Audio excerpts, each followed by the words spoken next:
loved ones and wondering when we're going to get answers to the questions that have been out there for so long. So we appeal to the God of heaven. We ask him to please hear us. You know, young people today, my daughter is over there, and she always says heard, heard. She'll say heard, the one in the t-shirt. She's hiding, but here's what we're asking today from God. We're saying, hear us. We're saying to the people that we see on the streets, hear us. We're saying to the people that have any inkling of the messages that we have, hear us. We don't need any more families coming out here next year. We don't need any more families added to the number that's way too large. Look at the number of signs that are already out there, and those are the ones that are unsolved. It doesn't even account for the ones that have already been cleared and solved. The families that have some semblance of an answer, but are still grieving. So may the God of heaven hear us today and hear our cries. And as you come forward to tell your stories, I want you to know that we're listening and that you will be heard. Amen. I guess that's mine. Hello. Can you hear me? Yes. Everyone in the back can hear me? Okay. Oh boy, now you can hear me. Yes, we can. I'm Shelly Metchie. I'm Corey Lakovich's mom. In 2013, this nightmare started for us. It took until 2017 before our murder was solved. Just because our murder was solved, don't believe for 1 second that we have closure. We're not asking for closure. We're not asking to get over this. We're not asking to go and move on. I think I broke the microphone too, so I'm just going to talk loud. We're not asking for us to move on because there is no moving on after this. There's no way to move on after this. All we can do is move forward.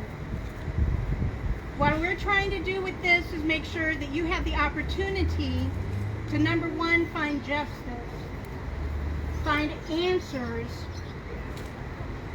be able to get any kind of an answer, any kind of justice. Because I will tell you now, for Corey's murder, he did not get complete justice, but we got an answer of who did it, and they are in prison, okay?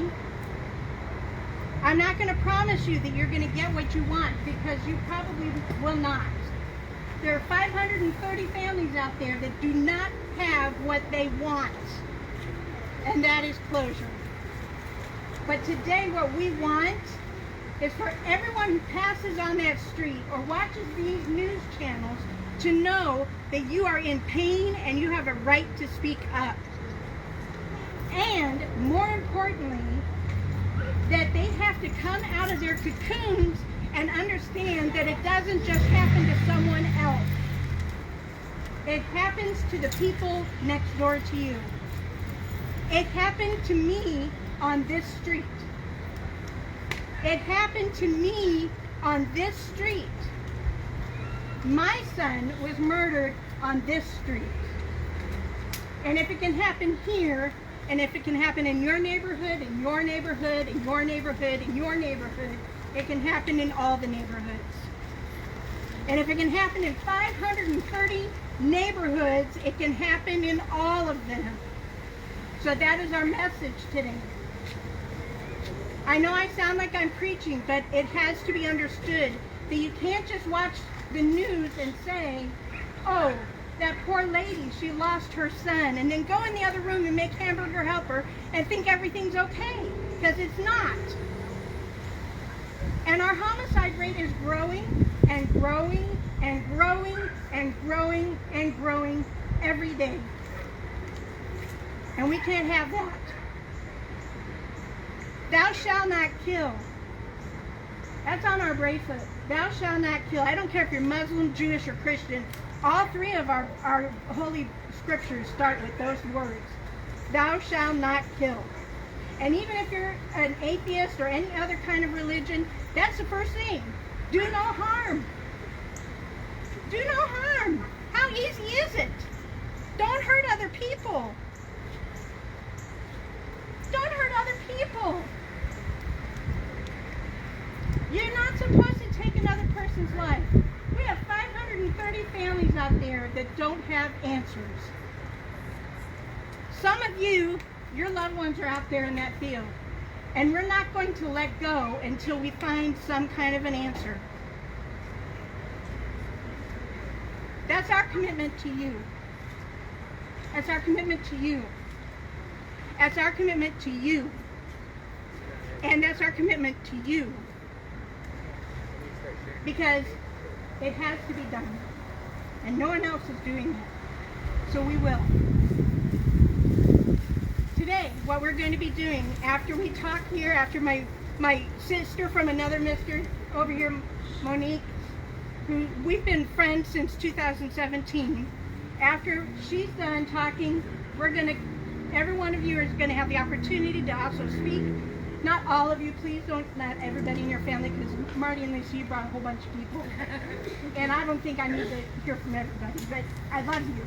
But, anyways, but those of you that feel comfortable speaking, we're going to give you that opportunity.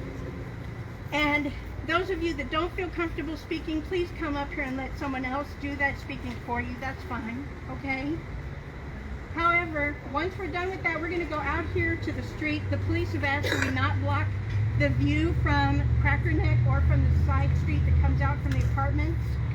So we've blocked off that area, not only so people can see what we put out there, because people need to see those signs.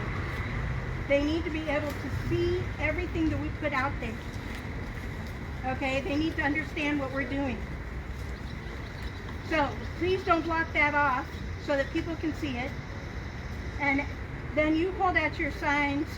We're going to have music playing, hopefully, if this didn't give out. We're going to have music playing out there about peace, love, forgiveness, and not killing each other, which is a very important statement, right? So that we've got something to think about, okay? And we're going to stand out there until we're just too dang hot to get over it. We do have water here. We have ice. We have water. Please help yourselves. Other than that, did I leave anything out? Okay, girlfriend. This is my sister from another mister, Monique Willis. She's Mama on a Mission, one of our first partners in this pursuit. Please welcome Miss Monique.